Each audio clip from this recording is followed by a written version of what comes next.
Tonight.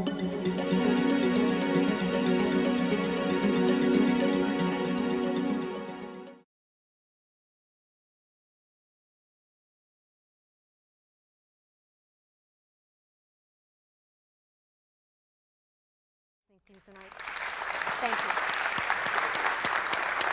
Thank you. Thank you. My mother became wounded by a Muslim shell as the Muslims were shelling us frantically. The Muslim shell fell in front of my bomb shelter and my mother became wounded. And we had no place to treat her but Israel, because Israel is our only lifeline. And before we left the bomb shelter, my father gave me $60. And he said, here is $60 in case you need any money. And I remember touching money for the first time in my life. Because when you live in the bomb shelter, you don't go shopping. I took the money, and we went up to the Lebanese hospital, which was a shell. It was completely bombed out. And Israel had set up one Israeli doctor and 2 Israeli nurses on duty for first aid purposes. So they gave my mother first aid, and they put her in an Israeli-donated ambulance. And the chauffeur, the driver, was a Lebanese driver who drove us to the border. It was a 10-minute drive. We got to the border, and the Lebanese driver walks around the ambulance to me, and he asks me if I had any money for the ambulance ride. And I said, sure. And I pull, like an innocent teenager, I pull all the money that my daddy had given me. And I show it to him, and I said, how much do I owe you? And he looked at my money, and he says, give me 30. And I gave him $30, which was half the money I had, with tears in my eyes. And I thanked him so much for driving us to the border. They put my mother into another Israeli ambulance and drove us into Israel, an hour away to the nearest hospital that can take care of my mother's injury. The Israeli driver was a middle-aged man. He treated me like his own daughter. He treated me with such love, such respect, such compassion. I was stunned. For the first time in my life, I was alone in Israel by myself, even though my mother was unconscious in the back of the ambulance.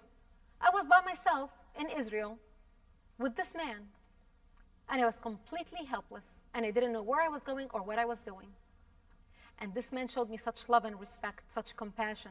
He talked to me all the way to the ambulance, all the way to the hospital, and told me that he was a doctor and he was just called 12 hours ago because he was in the reserve to serve for the war. We got to the hospital, and I took the money out of my pocket to pay him the fee for the ambulance, thinking to myself, God, if the 10-minute ride cost me $30, I am sure this money is not going to be enough. And I walked around, and I asked him, how much do I owe you? And he looked at me, and he says, what is this for? And I said, you know, the fee for the ambulance. And he said, you don't owe me anything. This is a free service from us to you. Keep your money. You might need it.